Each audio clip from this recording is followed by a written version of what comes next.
You turned my backyard into a fishbowl. That's exactly what I wanted to scream when I saw what they'd done. But honestly, the words just wouldn't end oppos. T-cum because my throat felt like it was full of dry sand. 5 years, man. 5 years of waking up early, checking the soil, talking to those green giant arborvitaes like they were my own kids, nurturing them from tiny 3-foot saplings into this majestic 12-foot wall of absolute privacy. And it was all gone. Just like that, while I was dead to the world dreaming about nothing. Some crew with chainsaws and a god complex had come in and hacked my sanctuary down to these pathetic, bleeding stumps, all because some person 100 yards away decided they wanted a better, view, of a community pond that's basically a glorified drainage ditch. I'm Leo, by the way, and I used to believe in the suburban dream, the one where you pay your dues, mind your business, and get to enjoy your little slice of the earth in peace. But then I moved into Blackwood Estates. I bought this place for one reason and one reason only. The backyard was a fortress of solitude. After a decade of living in a downtown loft where my neighbor could literally hear me sneeze and I could smell what he was cooking for breakfast every single morning, I was done with people. I was done with, community, and I just wanted to exist without being a part of someone else's background noise. The realtor, this woman who smelled like expensive perfume and desperation, told me the lot was, perfect for someone who values their quiet, and for a long time, it was. Those trees were my meditation, my project, my proof that if you just leave things alone and give them enough water, they'll grow into something beautiful that protects you from the world.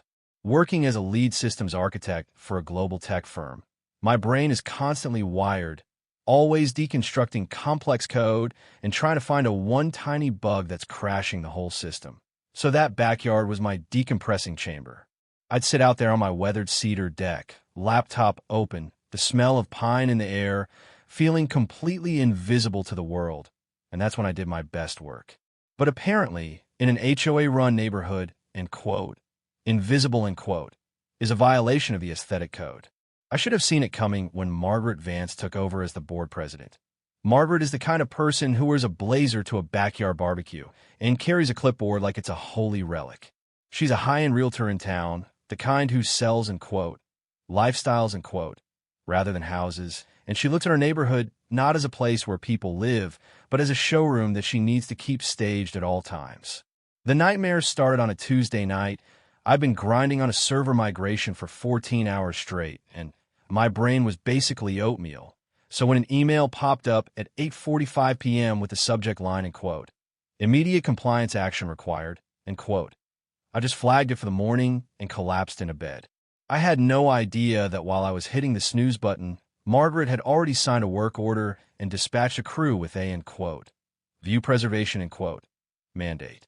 I woke up to the sound of a wood chipper, that high-pitched, mechanical scream that just vibrates in your teeth, and by the time I got my boots on and ran outside, the damage was done.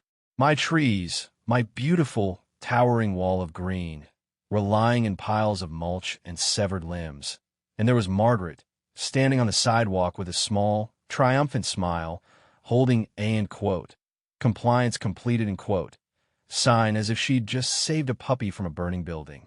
She looked me dead in the eye while I stood there in my boxers and a t-shirt, shaking with a rage so hot I thought I might actually pass out, and she had the nerve to say, "Good morning, Leo. We finally opened up the sight lines for the neighborhood. Doesn't an oppos? To just breathe better now?"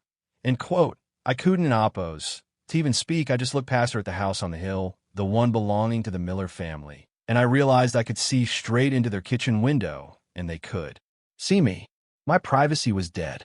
Later that day, I found a formal notice zip-tied to my mailbox, a $2,800 bill for the, professional landscaping services, they'd forced upon me, citing Section 4.2 of the bylaws, which supposedly prohibits, any vegetation that obstructs the common area vistas of neighboring properties, I spent the next 48 hours in a dark room, just stewing, feeling like a victim in my own home, until I realized that being a systems architect means I literally get paid to find the flaws in the logic, to find the one line of code that overrides everything else. I pulled up the Blackwood Estates Master Declaration, all 112 pages of it. And I didn't in oppos. T just read it. I dissected it like I was hunting for a backdoor exploit. And that's when I found the end quote. Industrial storage and temporary utility end quote. Clause, a tiny, overlooked paragraph buried deep in the supplemental amendments that Margaret probably had in oppos. T looked at in a decade. The rule stated that while end quote, permanent structures end quote, like sheds or fences required a 3-month architectural review, end quote. Mobile storage units and temporary industrial containers, end quote, were permitted for up to 180 days without board approval, provided they were used for, end quote, on-site renovation or equipment management, end quote, and were kept in, end quote, serviceable condition, end quote. My brain started clicking into place, the gears turning faster than they had in years, and I realized that if they wanted to play the rules game, I was going to play it better than anyone they'd ever met. I didn't in oppos. T want a fence. I didn't in oppos. T want more trees they could just cut down again. I wanted something they couldn't in oppos. T touch, something so ugly and so legally bulletproof that it would haunt Margaret's dreams. I called up a logistics yard about 3 hours away and asked for their 3 absolute worst, most beat up, end quote, retired, end quote, 20-foot shipping containers, the ones that were too ugly for the ocean but still held water.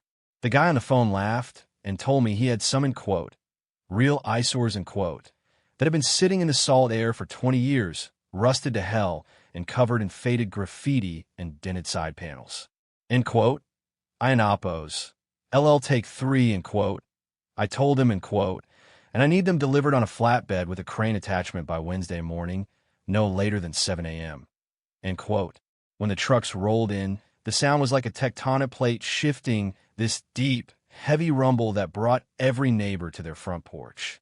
I stood in my driveway, arms crossed, watching as the crane lifted the first container, a massive 20-foot block of oxidized iron, rusted into a deep, sickly shade of orange and brown, and swung it over my house into the backyard.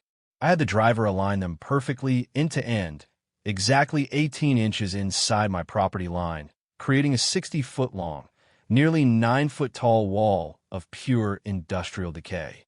From my deck, it looked like the hull of a shipwrecked tanker, but from the miller's house up on the hill, the ones who had complained about my trees, it was a nightmare. Their $1 million, end quote, lake view, end quote, was now a front-row seat to a rusted junkyard, a wall of corrugated metal so hideous it probably dropped their property value by 6 figures the moment it touched the grass. Margaret was there in 10 minutes, her heels clicking on the pavement like gunfire, her face a shade of purple I didn't in oppos. T think was biologically possible. End quote. What is this monstrosity, Leo? You remove these immediately. This is a violation of every aesthetic standard we have. End quote. She screamed, gesturing wildly at the containers as the crane operator finished unhooking the last set of cables. I didn't in oppos. T raised my voice. I just pulled out my folder and handed her a laminated copy of Section 8.5, the Industrial Storage Clause, along with a signed work order for, end quote, extensive backyard drainage and soil remediation, end quote, that I drafted that morning. End quote. Actually, Margaret, these are temporary utility containers for my ongoing land restoration project, which, according to the bylaws you so love, are permitted for 6 months without board oversight, as long as they are in oppos, serviceable and oppos. And as you can see, they are perfectly watertight. End quote. She was vibrating with fury, her eyes darting between me and the containers, trying to find a way out, but I'd already mapped out every move. End quote. But doing this out of spite, end quote. She hissed, leaning in so close I could smell her minigum, end quote. And I will have a lien on your house before the sun sets, end quote. I just smiled, the first real smile I'd had in weeks, and said, end quote, spite is such an ugly word, Margaret. I prefer to call it an oppos. Architectural feedback and oppos. And by the way, I'm also storing about 400 pounds of organic fertilizer in the middle unit, and with the heat hitting that metal, I'd imagine the smell is going to be quite robust for anyone living uphill. End quote. The next few days were pure theater. I watched from my kitchen window as Margaret brought out a, end quote, blue ribbon committee, end quote, of 3 other board members, all of them standing on the sidewalk in their golf shirts and sundresses, staring at my rust wall like it was a portal to hell. They tried everything. They called the city, they called the fire marshal, they even tried to say the containers were safety hazard, but I had my permits in order and my technical justifications ready. Every time they sent a fine, I sent back a 5-page legal rebuttal citing their own previous rulings on, temporary construction equipment, from when the clubhouse was being renovated. I was speaking their language now, and they hated it. The real breakthrough came about a week later. I was doing some, maintenance, on the containers, basically just pressure washing the rust so the orange water ran toward the street, when I saw Margaret's car pull into the Miller's driveway. I realized then that she wasn't into oppos. Just defending neighbor's view, She was panicking because the Miller's house was her, platinum listing, for the month. I did a little digging and found out she'd promised them a record-breaking sale price. But with a 60-foot wall of rusted shipping containers as their only view, the only people interested in that house were going to be scrap metal dealers.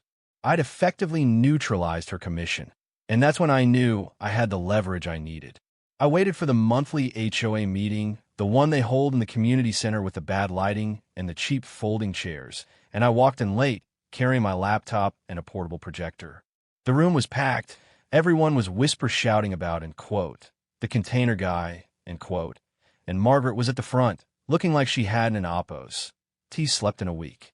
She tried to gavel me down, tried to say I wasn't into oppos. T on the agenda, but I stood up and said, I'm not here to talk about my containers. I'm here to talk about the board's fiduciary responsibility and the undisclosed conflicts of interest regarding the oppos, landscaping initiative and oppos, from last month, The room went dead silent.